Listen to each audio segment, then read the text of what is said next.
Hello and welcome to Because Growth Matters, the podcast for sales professionals, business leaders, and growth-driven teams. I'm your host, Daniel Robus, and we're here to rethink how we lead, coach, and grow in today's fast-changing sales landscape. Today, I have the pleasure of welcoming Mike Weinberg, a sales leader, author, and speaker whose work has inspired countless teams to build a culture of winning, high-performance, accountable people that are making a difference. If you don't know about Mike, what rock have you been under? Mike has walked the path from being a frontline sales producer to a leader to championing the art and discipline of sales management. Mike, your passion for equipping managers with practical tools has really led me to this conversation today. And I want to start with a thank you for just everything that you do and the pillar that you are for us who are trying to change this profession. So thank you. Oh my gosh, I think the thanks go your way, my friend. Daniel, what a treat to visit with you. I'm so excited about your podcast, and I love watching what Growth Matters is doing. As you know, the fandom is mutual. And the long history with your organization to me is really a joy and a source of pride. So what a treat to visit with your audience and get to talk about things that matter. So thank you, man. Thank you. Before we go, what's it like living in St. Louis? You're in America. Do you ever get to see it, or are you traveling all the time? I'm here occasionally. I've tried to cut back my travel a little bit. Although if it was up to Tony Cross at your place, I would be on a lot more airplanes over larger bodies of water with him doing some fun stuff. Yeah, St. Louis is, it's not the garden spot of the United States, and I can make fun of it because I'm not from here. I've lived here about 30 years, and my kids are from here, so it's been a great place to raise a family. The culture is neat, and there's a lot of fun things to do, but no one in the U.S., when you're at a conference in Seattle or Washington, D.C., or Miami or Denver or New York, or Dallas, no one looks at you and says, "Oh, St. Louis, that sounds wonderful." Baseball or football? Funny story. Tony and Wendy Ann came to a St. Louis Cardinals baseball game with my wife, Katie, and me about, I don't know, it was probably 5 years ago they visited us.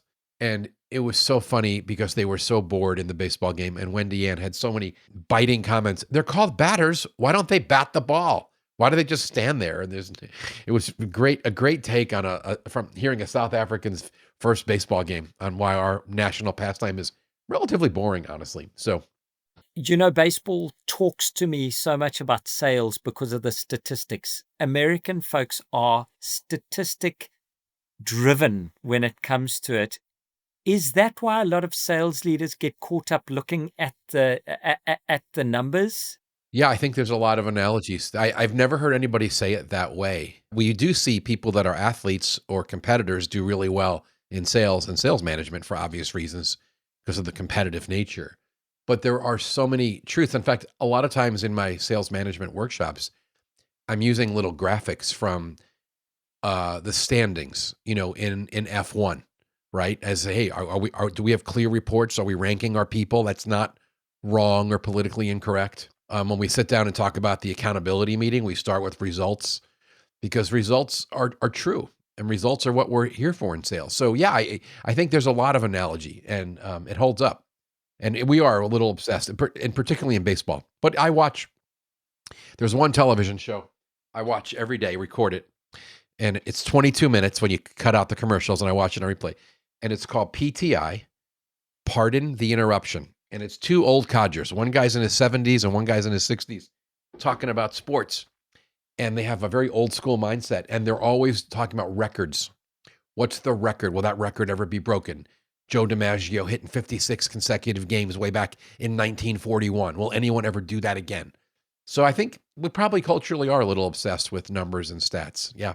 But it makes for very interesting between the moments, it's those moments between the hitting and the running and that where you can engage people because then they're looking at these statistics, but sometimes we can get lost there and lose the art and lose the other sides. Do you see that in sales managers? We get so caught up in the quarter end result, we miss everything else.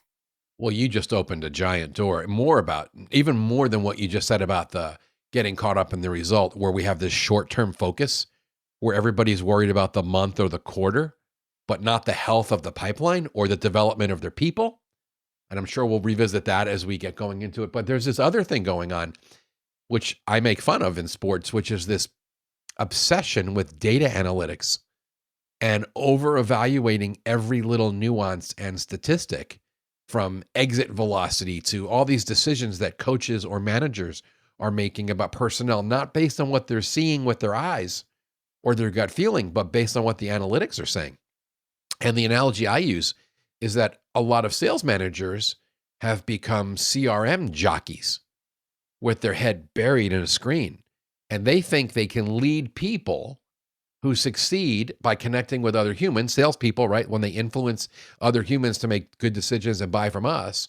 What makes us think we can really evaluate someone's effectiveness without watching them, working alongside them, getting to know them, the condition of their heart, their attitude, their body language, like the personal interaction, all the things that make someone really good at sales. We have managers with their head buried in a screen or making decisions based on analytics and then sending emails in the middle of the night. Are you saying that updating CRM is not managing sales? It's not. And I'm much less anti-CRM than I was 10 years ago, because we all have them, and it's 2025, and of course we need to track data, and pipeline health is everything.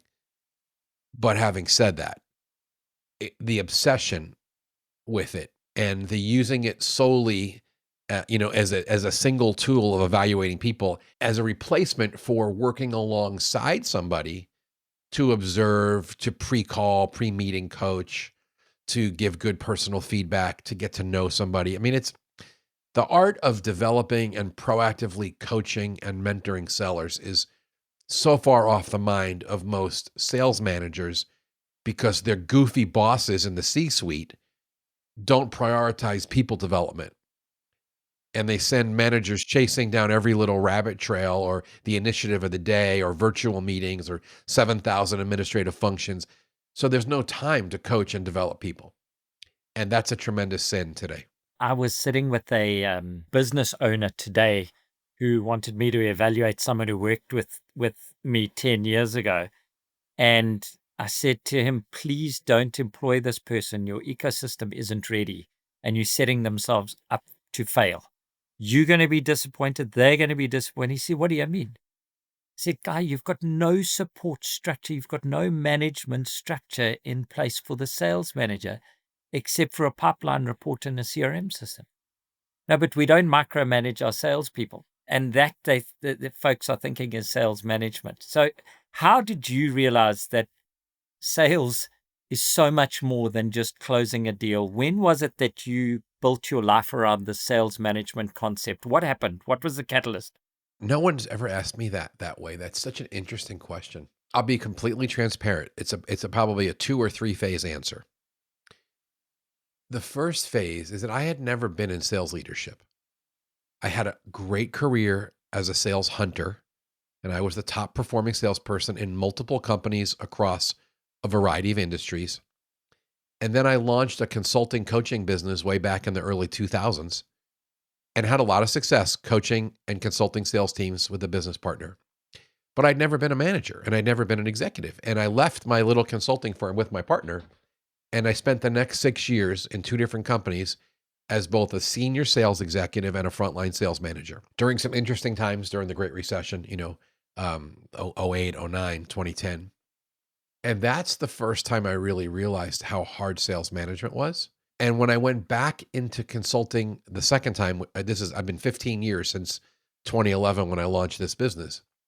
It didn't take me long to figure out that as much of a sales nerd and sales technician as I like to be, and as popular as my book, New Sales Simplified, was really from day one on the basics, the fundamentals of a successful new business development sales initiative, the truth is that stuff doesn't stick and results don't change for the long term unless sales leaders, both executives, directors, and managers, get the big sales management things right.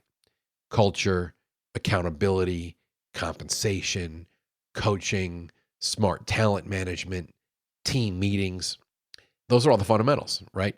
What I observed in my clients was that even though I was making an impact with a handful of sellers upping their skills on targeting, on messaging, on prospecting, on discovery, and running consultative or consultative sales calls or meetings, as you call them where you live, or presenting with power, owning their calendar, all the things I teach about how to win more new business, which I love. There's a limit because you don't transform organizations from the bottom. It's as goes the leader, so goes the team. And if the sales manager is screwing up or demotivating people or micromanaging or not addressing underperformance or abdicating their responsibility when it comes to accountability, and they're not proactively developing their people, nothing changes. So it was a 4 or 5 year awakening that if we're really going to transform sales organizations, we've got to deal with sales management. And so I wrote, because of the success of New Sales Simplified, I had a platform now and people were listening. And I had a chance to kind of go back into the cave and I wrote Sales Management Simplified. And the first half of the book is me telling true stories from my client experiences and where I was an employee about all the sales management dysfunction that exists, all the sins, from high ego CEOs that were visionaries that couldn't give instructions to sales management, to lack of accountability, to putting people wired like farmers and zookeepers in hunting roles, to stupid compensation plans, to anti-sales cultures, all the dysfunction that you and I see everywhere we go. So in the first half of the book, I held up the mirror and I said, here's what's wrong. And then in the second half of the book, it was this very simple framework. Here's what it looks like to do great sales management. And I went through the items I've been talking about already. What are the basics for accountability? And how do you do accountability well without micromanaging or beating people up or demotivating them? But sales is about results. And I can't believe the lack of accountability I see on sales teams. And what does coaching and field work look like? And how do you lead a good team meeting that energizes and equips the salespeople? People should leave the sales team meeting with more energy and better equipped to sell. But most sales team meetings I watch, they're boring. They're whining or complaining sessions, or I'm sure I'm triggering you right now, or they're administrative nightmares. Like there's so much wrong. So that's my thorough answer to your question of when I saw the reality and the need to help, I'll say it this way, the multiplier effect. When we get one sales manager more productive and we save them from working 75 hours a week, pulling their hair out, working on the wrong things, because there's always too much to do. And they're always being buried in non-revenue driving tasks. And we get them back focused on the two biggest things that matter, accountability and coaching. And we help them become smart talent managers, things that you and Growth Matters talk about every day. We get transformation. We change culture and we change results for the long term.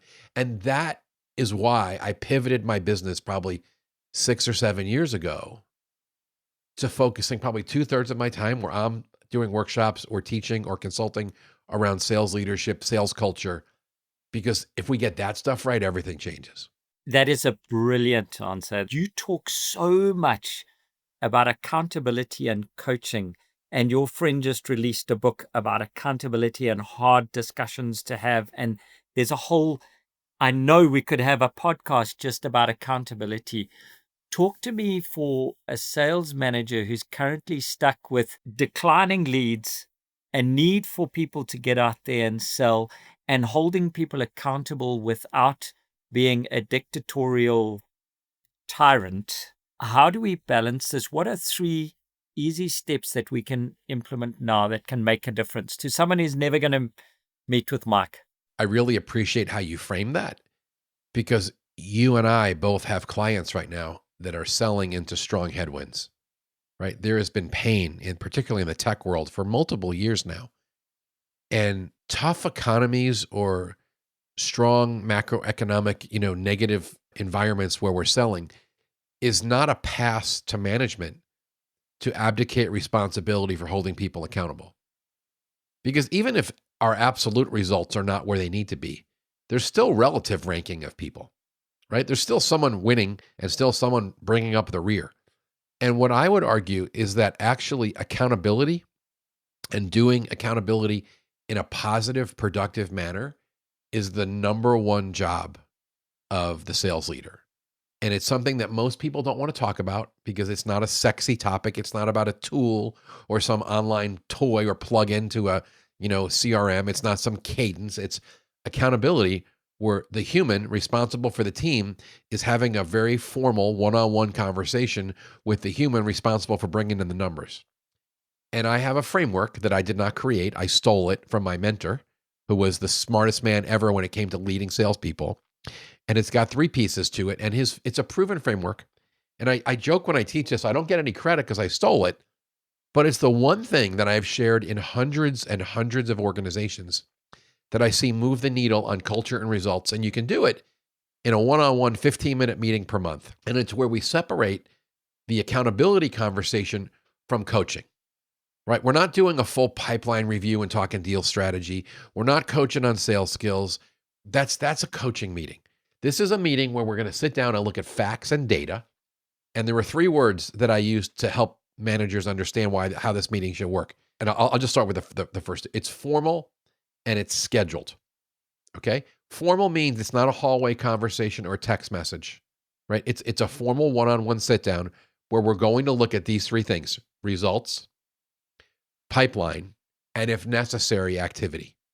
And that framework, results, pipeline, activity, many of my clients call it the RPA meeting for short, because it's not fun to call it the accountability meeting, is this beautiful thing where we sit down for 10 or 15 minutes. You can do it online, or if your people are remote, or you can do it in person. And it's a factual conversation. It's not emotional. We're not yelling at them.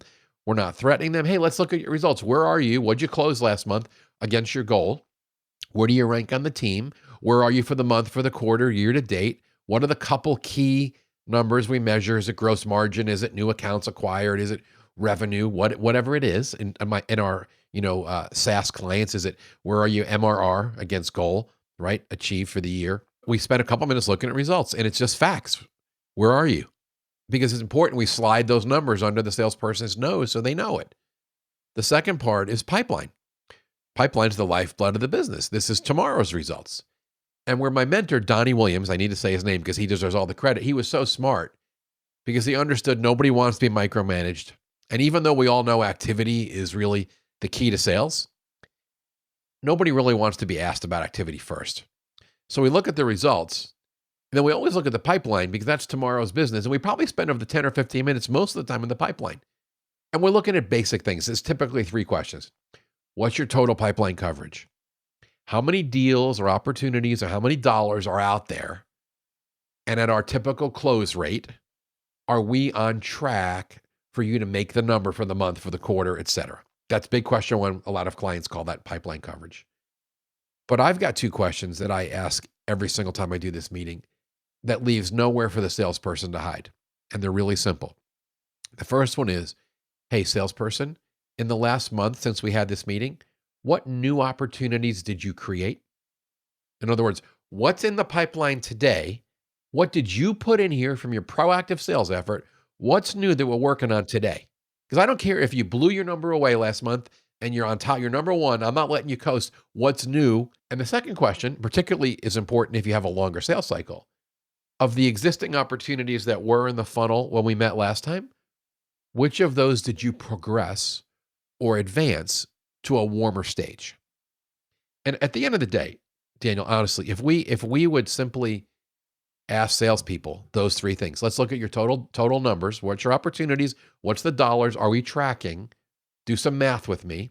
And then what'd you put in there? What's new? What'd you create? And what did you advance? None of that's micromanagement. It gets everyone right down to what matters. We've looked at results. We've looked at pipeline. And now we have a very clear and very quick understanding of where this person stands. And they now know how they're doing, and you know how they're doing. And then I'll just finish with this last piece.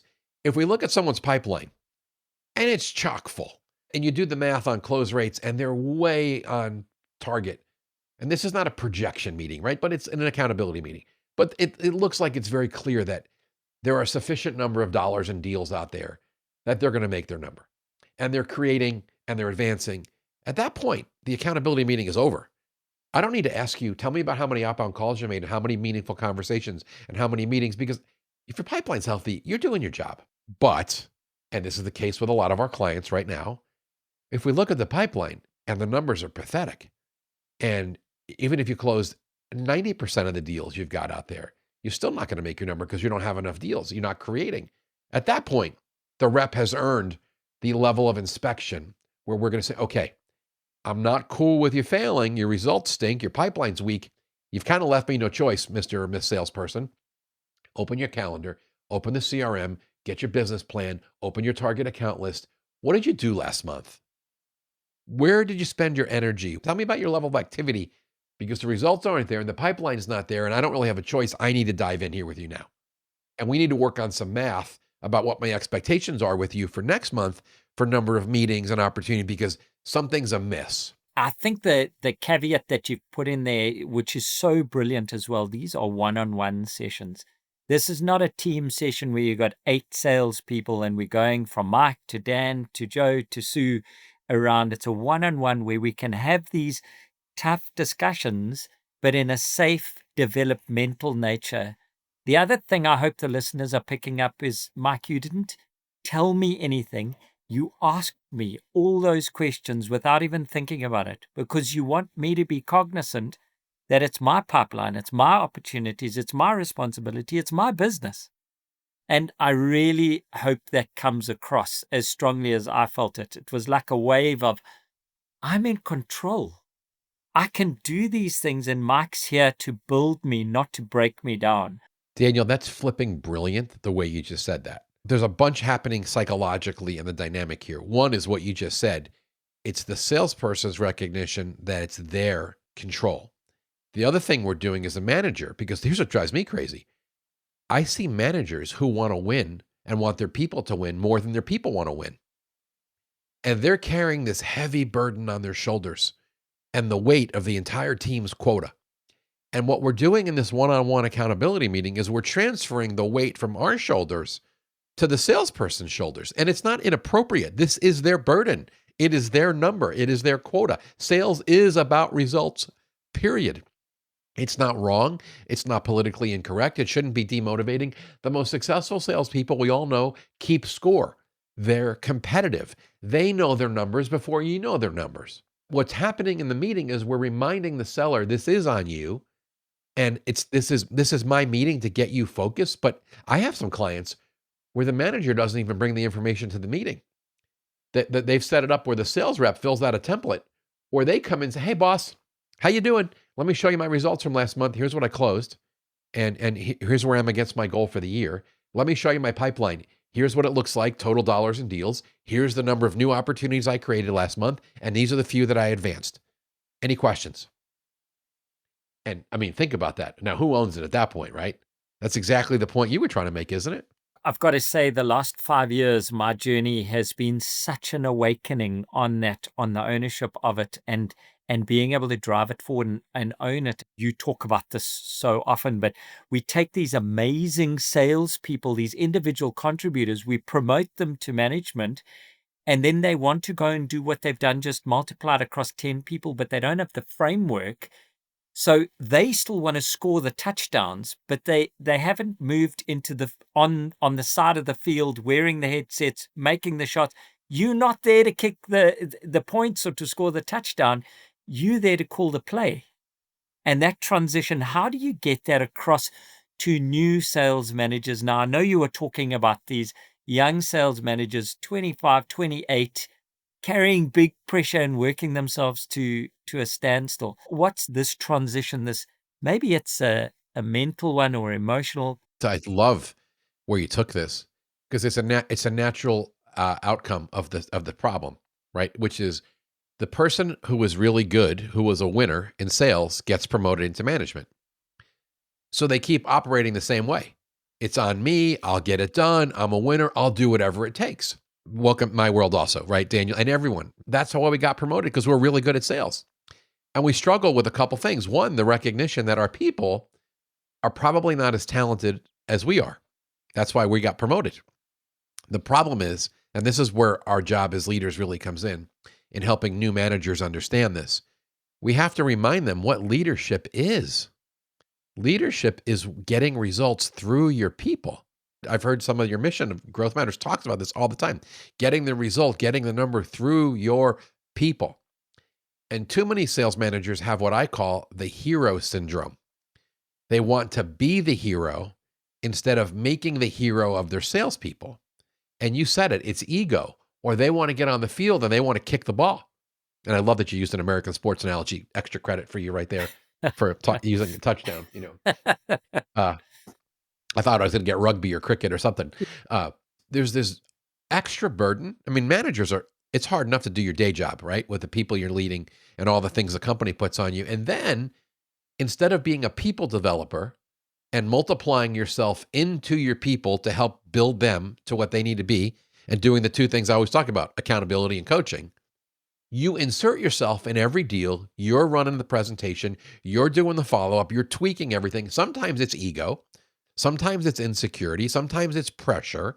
Sometimes, and this is the most dangerous one, you don't have sufficient talent on your team. And instead of doing the responsible thing to address it and coach that person up or out if necessary, you insert yourself and you do their job and you carry the burden for them. And sometimes, there's a story in my last book about this, you do so well selling for that salesperson that they earn a trip to President's Club. I really enjoyed that analogy because I can understand it. And you left out the one, it's expected by our management. Daniel, there's a huge deal going down. Who's running it? Bradley's running it. Why aren't you involved? Why aren't you in the meeting? Why aren't you doing this? Because your management hasn't been trained on sales management. So they don't trust it. Say that again for the people in the back. Say that louder, Daniel. I'm going to just say something that's a little bit ugly. Part of the reason I have so much business is because the people in the C-suite have completely lost sight of the sales manager's job.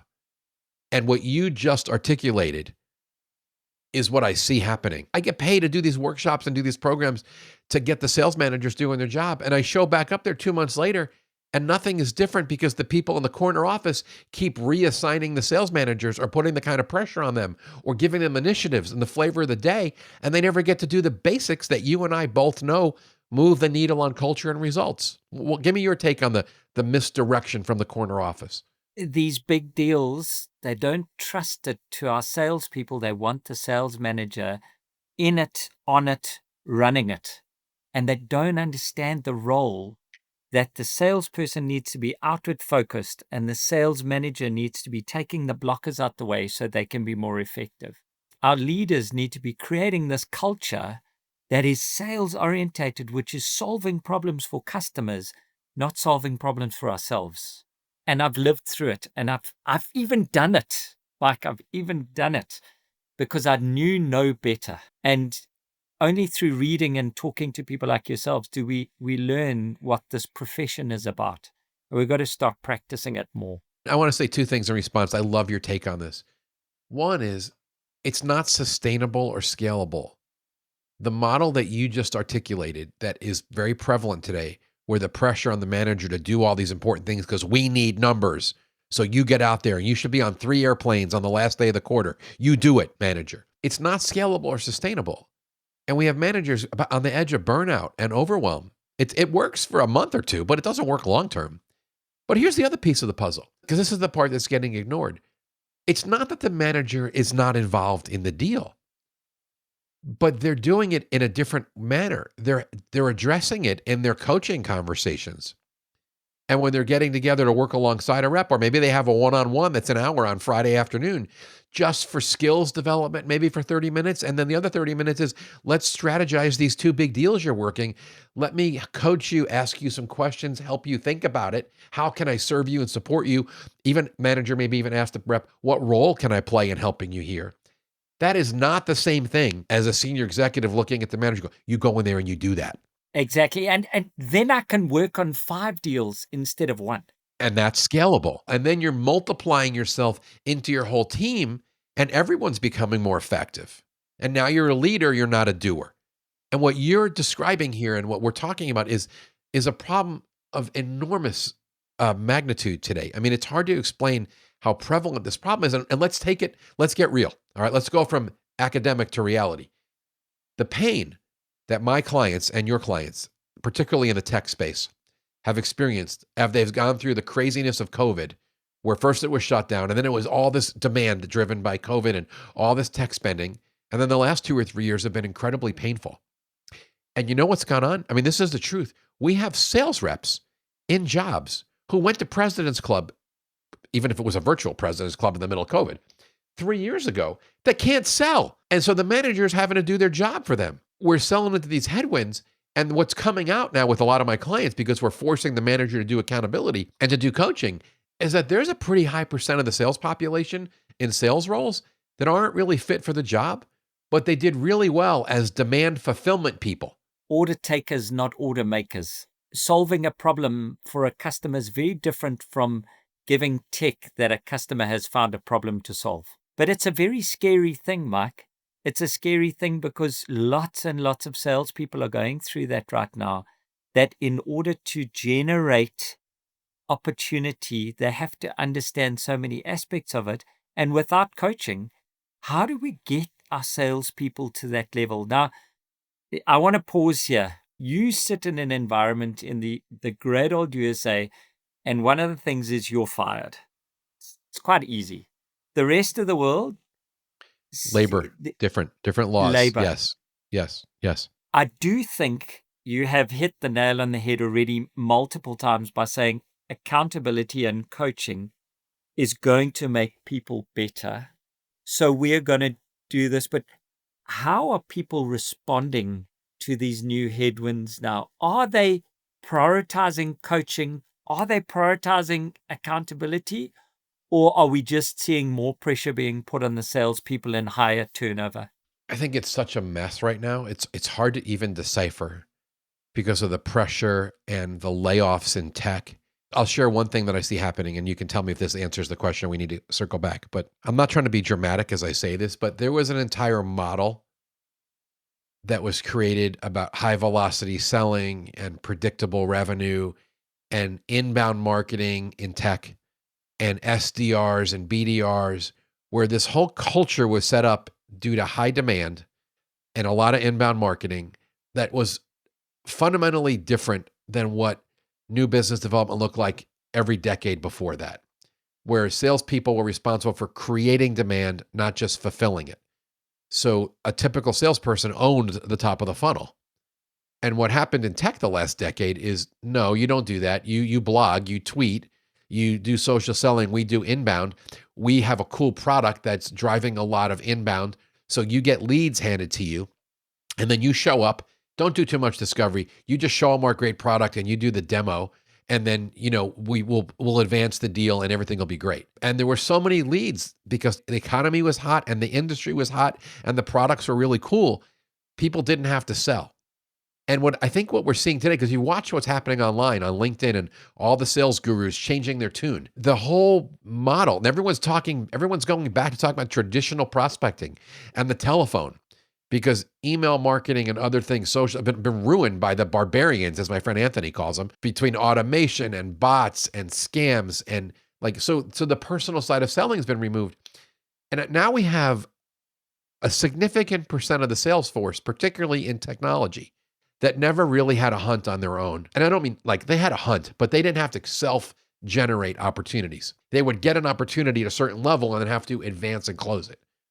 And this is all coming to roost right now. And between the lack of demand in the marketplace and the wrong people in the job that aren't wired like hunters and the lack of sales management and the lack of people development, we are now living with the consequence of things were too good and too easy, and there was too many people making too much money. And I think everyone lost sight of the fundamentals. And I had a conversation last week with the chief revenue officer about the reality. I'm going to do a workshop out in California. In her company, the sales managers are young. They're probably about 30 years old or less. They had a few good years as a rep and they got promoted to management. And they never had to do the fundamentals that you and I have been talking about this whole episode. They didn't really do accountability. No one showed them how. They didn't really do coaching. They just kind of managed the CRM and did what they had to do, and things were great. And the message we're going to deliver when I do this workshop is, welcome to today. And if you want to have a long, successful career in sales leadership, we need to go back and master the fundamentals: talent selection and development, accountability, coaching, team meetings, even targeting the people to their own strategic target account list for them to go pursue, because the inbound leads aren't making it happen. If there were enough leads, it would be okay, but there aren't. Therefore, the salespeople need to go create their own. And I don't know if anything I just said makes any sense, but this is the vortex I feel like everybody is living in right now. Yeah, I'm so with you. I'm so with you. And what I'm terrified about now is AI coming in and sales managers or management handing over coaching to AI. How do you see AI helping and where do you see it complicating? Oof, okay, now we're really getting in the deep end of the pool. Let me Sorry say a about couple. that. That's okay. Let me say a couple things, particularly for your listeners that may be familiar with me. I've always been somewhat anti-tool, anti-tech. I just don't talk about that stuff. I'm always a late adopter because there's always some newfangled thing and a new theory of the day and the flavor of the month sales tool, and I typically make fun of that. And that was until the last year or two with what we've seen with Gen AI. This is not going away. This is real. This is powerful. I mean, I use it personally all day long. So we'd be fools not to take advantage of some of the efficiency, the speed, the knowledge, even some of the language refinements we can get these generative AI tools to help us with. I'm about to launch a product in my own company where we're using AI assist. We built some accelerators into a course on messaging. And what this AI platform that we have trained and we fed it all of my content and transcripts and book chapters and my coaching sessions. So it thinks, and we've limited it, right? Like it thinks and knows like how I edit someone's message. It's unbelievable. That's an example of how we can use AI for the development of people, right? We can train them on messaging or doing better discovery or doing better research on our prospects, even looking at our proposals and giving us some critique. Is it customer issue and outcome focused or is it self-focused? Like there's all those different ways that we can use AI. But the part that scares me, and I have a client that's doing this right now, they're using an app that is recording sales calls. And instead of the manager giving the person feedback or being worried about field work, the AI tool, which it looks really good and really comprehensive, but you know where I'm going with this. The tool is then analyzing the sales call and producing reports for the salesperson critiquing their performance. And you know what? There is some goodness in this because it's like someone who's watching you. And you know, like when I first started speaking, I was terrible. If you went back and looked at videos of me as a speaker 13 years ago, I mean, it was embarrassing. But watching myself on video and getting a coach and getting feedback, I got better. So some of it I can see. But the way I see it playing out in a lot of companies or people are talking about it is it feels very big brother-y. And I'm being watched and tracked and manipulated by a computer. So I have a lot of reservation. And people have been talking for years, salespeople are going to be replaced. Not the consultative, value creating, trusted advisor, salesperson who gets to know the customer and has their best interests at heart. That salesperson is not getting replaced. So I'm curious for your take. I see a lot of benefit, and I'm even going to take advantage, and I've got a product I built around it. But I think there's a lot of pitfalls. So the jury's out for me. I use it every day as well. Thank you for the opportunity that I get to answer. I love the fact that it can do the messy middle for us. I think there's lots that we miss when we look doing account planning and we do account plans and potential matches of what we've gotten and what the customer needs. I think there's good stuff there for us to think about. But when I think of people development, I would have so preferred it if you had have ended that with saying the report goes to the salesperson and the sales manager for discussion or for development or for going somewhere. The further and further away the sales manager is getting from the person, people buy from people, people work for people, people join a company, they leave managers. So I'm also with you. We have to embrace it and we have to become proficient. We have to become not afraid. We need to become armed with it and use it because it can make a huge difference. You've written a number of amazing books. What is the biggest change that you've seen from readers that have come through that's consistent? And if you say coaching and accountability, I'm going to challenge you to say there's something deeper there. So what is the change that you see? I think the biggest change I've seen is that they realize that a lot of the time that they spend are on things that do not move the needle, forgive the expression that's overused. They work on things that do not build the culture or drive results. And the things, the aha and the freedom and the big thank you notes I get from people that read my material or come to my conferences or wherever. They have a sense of not only feeling empowered, but being freed up to delegate or delete certain activities or be willing to offend people in their own organization, that they're not doing everything that's sent to them, but they are clearly managing the pipeline and they're pointing sales reps to the right targets and holding them accountable to spend more time proactively pursuing the right target prospects or growable customers. It's the clarity of mind that I think, but it is, I know you don't want me to say coaching and accountability, because here's what happens. Let's be really frank. When you do good accountability, you do good coaching, something becomes very obvious to you, and that's whether you have the right person on your team. And part of the problem in sales management is, and sales is different than other jobs, like, because it's mysterious, right? It's not like you're coding software and someone can see the bugs you put in the software, or you're the financial clerk filling out spreadsheets that goes to the CFO. If you send enough spreadsheets to the CFO and you're some mid-level accountant and the spreadsheets have mistakes, at some point, someone is going to sit down with you and say, listen, no more mistakes. I'm going to help you one more time get this right. But the next time you send a spreadsheet to the CFO that's wrong, you're fired. We can't have this. But in sales, we let somebody struggle forever because of the economy, because we like them, because they've been here a long time, because of excuses, because we're not really sure how to manage them. I go in some organizations, it's possible a third of the salespeople don't even belong in the role. So part of where I'm going with this is the clarity of mind. If you do good coaching and accountability, it exposes whether you have the right people, because good salespeople, ready for this, love that RPA accountability meeting. They love it because it keeps them focused. They care about results. They want to make more money. And if you show them, here's your results, here's your pipeline, how you doing on this? They go, oh my gosh, thank you for getting me refocused. I got distracted. It's only the insecure or the underperformer salespeople that doesn't want you having this conversation. And the same goes with coaching. When I go into a company, it's the best salespeople that want my attention. Hey, look at what I'm doing. Or what did you see in those other companies? Give me some best practices. It's the people in the middle that hide. They use complexity as a smokescreen so you can't see that they're not really trying or they don't really know what they're doing. So all that to say, the thing I see as a takeaway is it's clarity of what the job is. It's winning through your people, which means you have to have the right people and you have to hold them accountable and you have to spend a lot of time working on proactively developing them, because that's what moves the needle. And in most organizations that I'm observing, or most sales managers I interview, about half of their life is spent doing things that do not make any difference when it comes to driving sales results or building healthy high performance cultures. And a lot of that, I'll say it again, and this is dangerous for me to say it, is because the people in the C-suite have lost their minds or they have no idea what sales management is supposed to look like. And I'm in a position now, because I'm old enough and I've been doing this long enough, I don't care how people feel when I say that, because it's the truth. Someone has got to say it. So let's get sales managers back doing the things that help us drive more sales. And that's people development and the right people on the team and all the fundamentals. This is my endorsement for your company.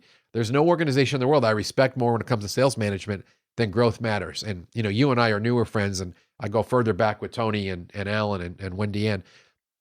I love what you do. I get more excited every time I see you get a new client in America and we make it to see each other, or there's some event we're going to do again in London like we did a few years ago, because the world needs the fundamentals. And that's why you're moving the needle for your clients and I'm moving the needle for mine. Sure, there's so much there. There were just so many mic drop moments. I want to summarize what I heard from you, Mike, which is, for these teams that are going forward today, coach to improve or coach to move out, because you have to. It is your responsibility as a sales manager to develop the best team that you can have, but that takes guts. And if we're going to be in this role, we have to be brave, because we're taking the company forward. I resonate so much with that. Thank you for that. There's so much noise out there today. We can scroll LinkedIn, we're listening to podcasts, we try to find information. Give me 3 or 4 voices that sales leaders should be listening to learn, improve, continually just stretch ourselves to be better at what we do, which is developing the greatest people out there to meet our customers' needs. That's great. Well, I'd start with the people at Growth Matters. Come Because that's where I on. go. That's where I go Get for in a my classroom sales. with Daniel. I will I will point you to a couple people in particular. There's a younger gentleman in sales. This is not as much sales management as it is sales, who I have tremendous respect for, and I think he is the next superstar in our industry. His name is Jason Bay. He's out of Seattle, and he teaches new business development and prospecting in a very fresh way with tremendous respect for the tried and true fundamentals that people from my generation taught. Like, he gets it and understands that, but he's incorporating fresh data, fresh approaches, fresh tools. And I couldn't be more impressed watching what he's doing. I've referred him to many clients. I run into him in the marketplace. Like, I have a lot of excitement about what he's doing. I'll point you to someone who's relatively new in our industry who also is familiar with your organization, Fergal O'Carroll out of Dublin. Is a dear friend of mine. He was a client for many years, and then he left that company and went to do some other serious sales executive roles in Europe. Fergal launched a business last year called Supercharge Your Sales Velocity. And he's got a new podcast, and he is doing great, both sales management and sales consulting and workshops. And he is an AI expert. And you'll be hearing more from Fergal and me working together on some of this AI stuff as well. But he's a fresh voice because he's new to the industry. He came right out of practicing senior sales leadership in the tech world and in consulting firms. So it's fun. It's fun being around people that aren't professional consultants or trainers. They were practitioners and really, really good at it. And those two voices are where I'll point you right now. Awesome. Thank you so much. What excites you most for the future of sales management? Like, if you had one wish for the future of sales, what would it be? What excites me is seeing sales managers refocus on the fundamentals that will not only move the needle on results and culture, but will free up their time. One of the reasons I'm spending so much time with managers is because I see too many of them on the edge of burnout or mental health crisis or problems at home because they never stop working. Because if they did everything that was on their plate, it would take 80 hours a week. And they're at the kitchen table with their family, with their phone under the table, texting their sales team or texting the CFO about something because they're doing their job in a way that is absolutely not sustainable. And the job is big and hard enough without doing other people's jobs for them. So the thing I'm most excited about is freeing people up to do what matters that will drive growth, to use your company's name, right? Growth matters. What are we going to do to drive the growth? I've spent a lot of money on my own productivity training. I've gone to courses and workshops. I've taken online because I'm a mess and I have to teach productivity. And everyone who teaches productivity who's an expert teaches the same two things. You take control of your own calendar. You block your time. You don't multitask. You do one thing. You spend an hour, 90 minutes on a high payoff activity. You don't take inbound stuff. You just focus. But the second thing they teach is to be more productive. It doesn't mean you do more things. It means you do more of the things that create productivity and results, which means by nature, other stuff has to get out of your calendar. And if we would get better at time blocking the high payoff activities, coaching, accountability, talent issues, and then deleting or delegating the distractions that keep us from working on the things that drive culture and results, we'd be a lot better off. And that I'm excited that message is getting traction where I'm able to share it. And I have a lot of fan mail that comes in from people who have freed themselves up to do the things that make a difference in the business. And not only are their careers thriving, but their personal lives are thriving because they're not working 80 hours a week, because they're spending their time on things that make a difference. So that would be my final thought on that. I've got to give my own testimony here of the greatest compliment I've got in the last 5 years. A gentleman had gone through our SMDP, and he runs probably the most successful factory come outlet for a tire manufacturer in this region. And he shook my hand, big, burly Afrikaans gentleman, shook my hand and said, "Thank you for saving me from a divorce just by helping me with my calendar. Just by showing me I could delegate these things, I could plan it, I could leave it for people. That's what you taught me." And it resonates so much for you because so many of us in sales, we carry the whole weight and we don't know how to do these things. And leaders like you teach us that there is a different way. We can have the best of both worlds, the greatest job in the world, the greatest life in the world. It's there. Mike, what's your question that I should have asked you that I didn't? I wish you would have asked me how we balance empathy and results focus. Because I get asked that a lot by managers, particularly young managers that want to befriend their salespeople or that are struggling in tough economies right now. I'm going to quote my mentor, Donnie Williams, again. And this is what he taught me.